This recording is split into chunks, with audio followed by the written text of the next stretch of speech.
Years after the murder of a Twinsburg police officer, while the murderer is on death row, new charges have been filed in the case against these women, Bridget Robinson and Danielle Roberson. Police say they played a role in the death of Officer Joshua McTarian. News Channel 5's Tracy Carlos is following the case for us. And Tracy, the two women had a relationship with the man convicted in McTarian's murder. Yeah, Dina, they did. And I just got off the phone with Josh McTarian's mother just minutes ago. And as you might imagine, still, after these 4 years, she is still heartbroken. She told me that a piece of her life has been taken and that a mother can never replace a child. She told me that she is happy that 2 more arrests have now been made. It was a crime which shook this community to its core. The only Twinsburg police officer to be killed in the line of duty in the history of the department.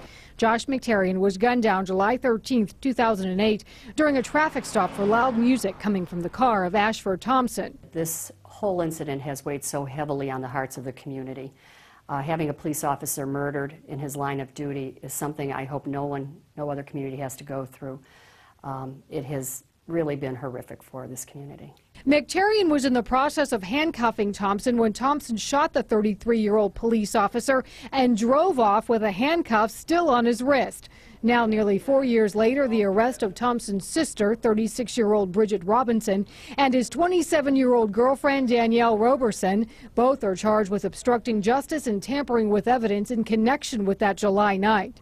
It's a relief is probably Holly McTarian and our police officers that work so closely with Josh, because they knew everybody that was involved, so it wasn't going to be completely done in their minds until this happened. The girlfriend is accused of trying to help Thompson get out of the handcuffs, and his sister allegedly lied to police about her brother's whereabouts, and police say she tampered with the gun used to shoot McTarian. One we arrested in Akron, and another one we arrested in Solon. Obviously, you know, we started this task force, the Northern Ohio Violent Fugitive Task Force, 9 years ago in memory of a police officer that was killed in line of duty. So this is our highest priority on the task force. A picture of the K-9 officer hangs in the lobby of the Twinsburg Police Department. Outside, a memorial to the young officer. Now, years after the crime, 2 women will have their day in court, and a community is watching. Officer McTarian left behind a wife and a newborn baby at the time. Ashford Thompson was convicted of killing the officer. He was sentenced to death. The women are being held in the Cuyahoga County Jail. Live in the newsroom, Tracy Carlos, News Channel 5.